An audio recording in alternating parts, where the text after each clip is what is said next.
وعلیکم السلام ورحمۃ اللہ وبرکاتہ۔ آپ نے جو سوال کیا ہے کہ سید حضرات کو صدقۃ الفطر دے سکتے یا نہیں، تو اس کا جواب یہ ہے، مختصراً یہ بات ذہن میں رکھے کہ صدقات دو قسم کے ہوتے ہیں، ایک ہے نفلی صدقات اور دوسرا ہے فرضی صدقات۔ جو نفلی صدقات ہے وہ ہر کسی کو دے سکتے ہیں، سید کو بھی دے سکتا ہے، ہاشمی کو بھی دے سکتے ہیں، فقیر کو بھی دے سکتا ہے، مالدار کو بھی دے سکتا ہے، البتہ اس میں بہتر یہی ہے کہ فقیر کو دیا جائے تاکہ زیادہ ثواب مل جائے۔ دوسری قسم ہے صدقات کا، وہ ہے فرضی صدقات۔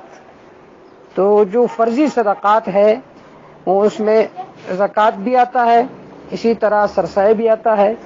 تو زکوٰۃ اور سرسایہ اپنے والد کو نہیں دے سکتے، اپنی ماں کو نہیں دے سکتے، اپنی بیوی کو نہیں دے سکتے۔ اسی طرح جو سید ہے، سید حضرات ہے، ان کو بھی سرسایہ اور زکوٰۃ نہیں دے سکتے۔ اب سید حضرات سے کون لوگ مراد ہے؟ تو اس سے 5 قسم کے لوگ مراد ہے۔ ایک ہے آل فاطمہ، حضرت فاطمہ رضی اللہ تعالیٰ عنہ، علی رضی اللہ تعالیٰ عنہ کے اولاد۔ دوسرا ہے آل عباس، حضرت عباس رضی اللہ تعالیٰ عنہ کے اولاد۔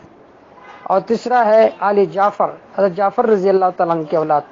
چوتھا ہے آل عقیل، عقیل کے اولاد۔ اور پانچواں ہے حارث بن عبد المطلب کے اولاد۔ تو یہ جو 5 قسم کے ہیں، ان کو زکوٰۃ وغیرہ، اسی طرح سرسایہ وغیرہ نہیں دے سکتے۔ اس کی بنیادی دلیل تو یہی ہے کہ قرآن مجید میں سورۃ توبہ میں جو مصارف ذکر ہے، انما الصدقات للفقراء والمساکین والعاملین علیہا والمؤلفۃ قلوبہم، ان 8 مصارف میں سادات کا ذکر نہیں ہے۔ دوسری دلیل حدیث پاک میں آتا ہے، فضل ابن عباس رضی اللہ تعالیٰ ایک دوسرے صحابی تھے، آپ صلی اللہ علیہ وسلم کے پاس چلے گئے، لیستعملہما، تاکہ ان کو عامل بنایا جائے۔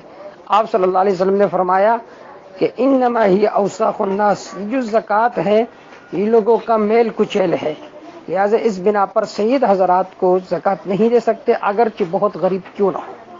تو اس کا ایک حل ہے کہ اگر سید حضرات بہت غریب ہو تو ایک ہیلہ فتاوی دارالعلوم دیوبند والوں نے لکھا ہے، وہ ہیلہ یہ ہے کہ کسی غریب کو ان پیسوں کا مالک بنایا جائے، پھر وہ اپنی ثوابدید سے کسی سید پر صدقہ کر لے، تو یہ صورت ہو سکتی ہے۔ باقی اس کو باقاعدہ طور پر فرضی صدقات کا مالک بنانا یہ درست نہیں ہے۔